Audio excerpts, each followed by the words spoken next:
So, Jeff, tell us who you have there and how exciting it was for him. Well, I have to get his attention first here, Hannah. We're up now, Tony. This is Tony Appleton, perhaps better known to most of his fans as the town crier here in London. And Tony had an important job today, perhaps not as important as Kate's job, but important nonetheless. He had the job of announcing the royal birth. What was it like? What's it like to do that, Tony? Well, I tell you what, when you're in front of the world, you can't make a mistake. And it was a lot of pressure on me, but I got my words right, and I feel ecstatic. I'm drunk on my own adrenaline at the moment.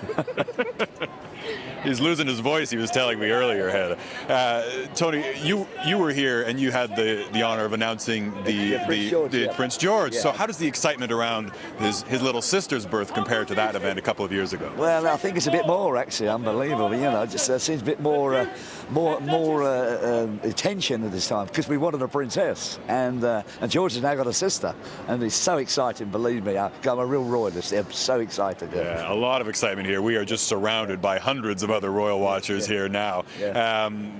Tony, I have to ask, given, I mean, as great as you look, this is not, your role is not officially part of the royal protocol. So how did you manage to swing this gig? Well, last time I just turned up, and I had a lot of, not bad press, but the American press particularly, said that I was a fake town crier, which really upset me, and I'm not a fake town crier. So I wrote to the Duke and Duchess, and in October, and they replied to me, and more or less gave me the go-ahead to be here today.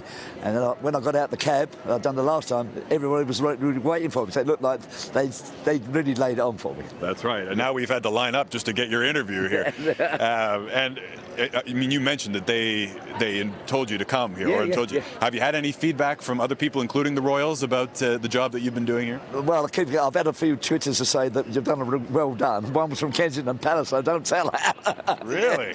Yeah. The official Kensington Palace account. Last question, Tony. People are saying in the age of Twitter, Kensington Palace, of course, tweeted the news on Twitter about the royal birth.